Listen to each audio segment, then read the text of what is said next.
Halo semuanya, dan selamat datang di sesi penjelasan kita kali ini. Pernah nggak sih ngerasa kalau konsep kerja keras yang selama ini kita yakini tuh udah agak ketinggalan zaman? Nah, hari ini kita bakal meruntuhkan mitos-mitos usang soal produktivitas dan ngebahas pendekatan kepemimpinan modern yang benar-benar didukung oleh data. Kalau Anda ngerasa sistem kerja tradisional udah nggak mempan lagi buat tim Anda, wah Anda ada di tempat yang tepat. Oke, coba kita mulai dengan ngebayangin satu dilema klasik di tempat kerja. Bayangin Anda harus ngasih bonus akhir tahun. Pilih mana nih? Karyawan yang mati-matian kerja 60 jam seminggu, tapi sering banget kelewatan deadline, atau seorang tenaga penjual yang santai kerja 30 jam aja, tapi sukses nyetak penjualan sampai 2 juta dolar tiap tahun.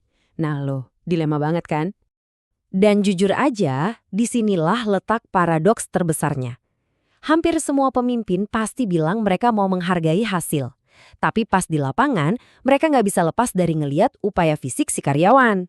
Kadang tanpa sadar, kita masih ngatur para pekerja profesional modern tuh persis kayak mandor ngawasin buruh pabrik di tahun 1920-an. Pokoknya kalau kelihatan di meja berarti dia kerja keras. Padahal poin krusialnya tuh ada di sini. Upaya tanpa hasil ya ujung-ujungnya cuma jadi aktivitas yang makan biaya doang. Kalau kita terus-terusan ngelacak jam kerja dan lebih muji karyawan yang rajin nongkrong di kantor, dibanding melihat dampak nyata kerjanya, kita tuh cuma lagi nyiptain budaya sibuk yang palsu. Tahu kan maksud saya? Karyawan yang kelihatannya super sibuk di depan layar, padahal yang nggak ada hasil nyata buat perusahaan. Oke, kita masuk ke bagian pertama, krisis tempat kerja modern dan siklus kebinasaan akibat burnout. Yuk kita lihat gimana masalah ini diam-diam jadi bom waktu. Bicara soal data nih, ada analisis raksasa dari Workday yang ngelibatin sampai 2,6 juta karyawan di seluruh dunia. Hasilnya? Bikin merinding. Lebih dari 1/4 tenaga kerja kita, tepatnya 27%, sekarang ini ada di titik resiko kelelahan kerja alias burnout yang sangat tinggi. Dan ini bukan cuma angka di atas kertas ya, ini adalah biang kerok kenapa banyak banget perusahaan tiba-tiba kehilangan karyawan terbaik mereka.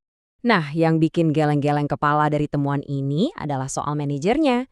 Di organisasi yang kaku dan penuh aturan ketat, resiko manajer kena burnout itu melonjak sampai 33%. Coba bandingin sama perusahaan yang lebih fleksibel, resikonya cuma 15%. Artinya apa? Burnout ini bukan sekedar mental karyawan yang lemar, tapi sistem di tempat kerjanya yang memang bikin stres. Situasi ini nimbulin efek domino yang ngeri banget, atau yang sering disebut para peneliti sebagai doom loop alias siklus kebinasaan. Gini nih cara mainnya. Sistem perusahaan yang kaku bikin manajer stres dan burnout. Terus karena manajernya udah capek duluan, mereka jadi nggak sanggup ngedukung timnya.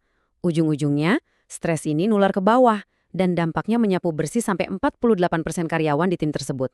Bener-bener siklus yang mematikan. Lanjut ke bagian kedua, kekuatan pola pikir berkembang atau growth mindset. Gimana caranya kita mutus siklus mematikan tadi? Jadi, psikolog terkenal dari Stanford, Carol Dweck, nemuin kalau secara mendasar ada 2 tipe orang. Pertama, mereka yang punya pola pikir tetap.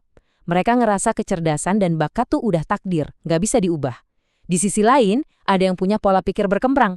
Orang-orang ini yakin banget kalau skill dan kecerdasan itu bisa terus diasah lewat usaha dan kemauan belajar. Ini nih kunci buat ngebangun tim yang tangguh. Kenapa hal ini krusial banget pas kita lagi ngerekrut orang? Jawabannya simpel. Keterampilan teknis itu bisa diajarin, tapi ngerubah pola pikir orang, wah itu hampir mustahil. Mending pilih kandidat yang skillnya pas-pasan tapi punya kemauan belajar yang luar biasa. Mereka ini yang bakal ngerubah kegagalan jadi batu loncatan. Kalau Anda maksain milih orang jago tapi ngerasa paling pinter, siap-siap aja moral tim Anda yang bakal nyungsep. Buat bukti nyatanya, kita bisa lihat gebrakan Satya Nadella di Microsoft. Dia sukses ngerubah total budaya kerja di sana, yang awalnya penuh persaingan dan diisi orang-orang tahu segalanya atau know it all, jadi budaya kolaboratif di mana semua orang mau belajar segalanya alias learn it all. Dan hasilnya, Microsoft kembali merajai dunia teknologi. Mindset itu benar-benar penentu segalanya. Masuk ke bagian ketiga, membangun budaya pembinaan. Oke, teorinya udah jelas. Sekarang prakteknya gimana biar kita nggak malah jadi bos yang suka micromanage? Langkah pertama, kasih kepercayaan ke manajer lini depan Anda. Mereka butuh wewenang buat nyelesain masalah di lapangan secara langsung. Kita harus pangkas birokrasi yang bikin pusing, supaya mereka nggak perlu dikit-dikit lari ke HRD cuma buat ngurusin masalah sepele.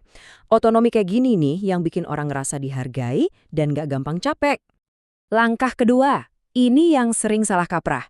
Mulai sekarang, coba ganti sistem umpan balik tradisional yang biasanya cuma ngungkit-ngungkit kesalahan di masa lalu. Kita harus geser ke metode umpan maju atau feed forward. Fokusnya itu bukan nyari siapa yang salah kemarin, tapi gimana kita bisa ngebangun kekuatan karyawan ini buat tantangan di masa depan. Alih-alih cuma ngasih instruksi A sampai Z, pemimpin yang baik itu lebih banyak nanya. Coba deh sesekali tanya ke tim Anda, dari kejadian kemarin, pelajaran apa yang didapat? Atau, menurut kamu ada alternatif cara lain nggak? Pertanyaan-pertanyaan kayak gini bikin mereka ngerasa aman secara psikologis, berani inovasi, dan pastinya ngelatih mereka mikir mandiri tanpa harus disuapin terus.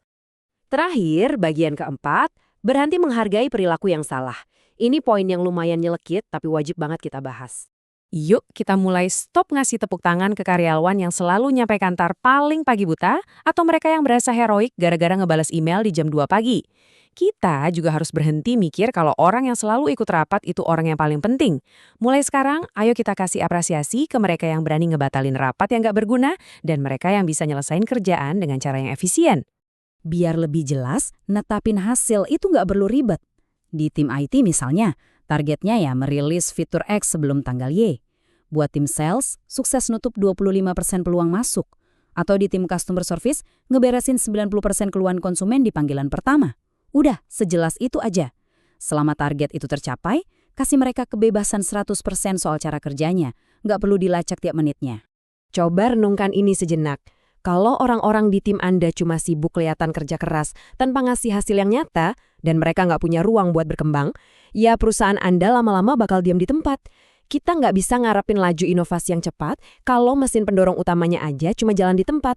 Jadi, pertanyaan pamungkas saya buat Anda hari ini adalah, apakah Anda udah punya keberanian buat ninggalin gaya kepemimpinan pabrik era industri yang jadul itu? Apakah Anda siap buat ngebangun budaya yang benar-benar memberdayakan tim dan menghargai hasil nyata di atas segalanya? Semuanya kembali ke keputusan Anda. Terima kasih banyak udah ngikutin sesi penjelasan kita hari ini. Sampai jumpa dan semoga sukses ngebangun tim impian Anda.